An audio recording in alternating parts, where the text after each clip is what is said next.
November 2012. A child dedication ceremony in Ajali, Anambra State.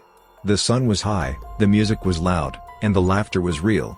But somewhere in that crowd stood a young man named Chijioke Olonya, 20 years old, full of life, and completely unaware that this day would be his last in the eyes of the world.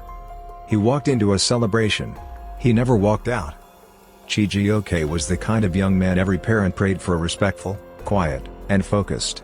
He had dreams, like any 20-year-old. That day, he attended a child dedication ceremony with friends. It was supposed to be a joyful gathering. But then, SARS officers arrived. They stormed the venue, guns drawn, faces cold. No explanation. No warrant. Just chaos. Chijioke was arrested on the spot. His family rushed to Awkuzu SARS station, a place already feared across Anambra. But the officers denied having him. "He's not here," they said. "We didn't arrest anyone by that name." But someone had seen him. Inside. Alive. Awkuzu SARS wasn't just a police station. It was a place of whispers. A place where people entered and never came out. Locals had a saying: if you're taken to Awkuzu, you may never come out.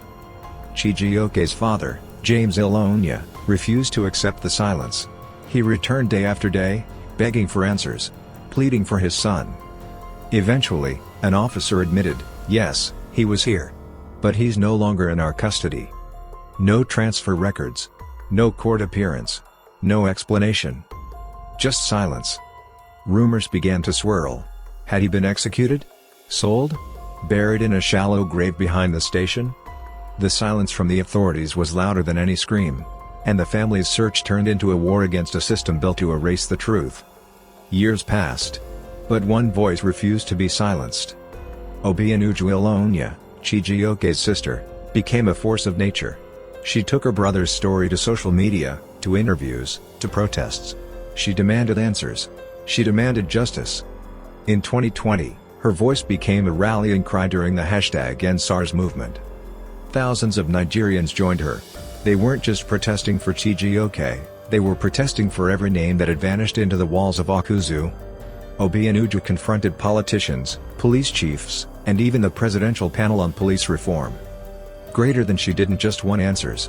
She wanted accountability. And she wanted her brother back. Despite the protests, despite the global attention, SARS was disbanded, but Awkuzu's legacy remained. No officer was charged for Chijioke's disappearance.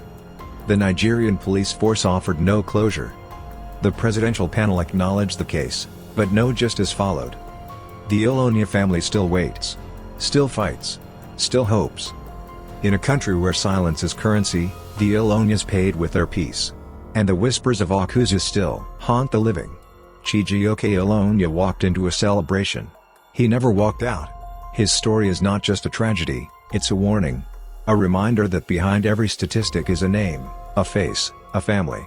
And until justice is served, the whispers in Africa will never be quiet. Thanks for watching. Please like, share and subscribe as we bring you more true stories on Whispers in Africa.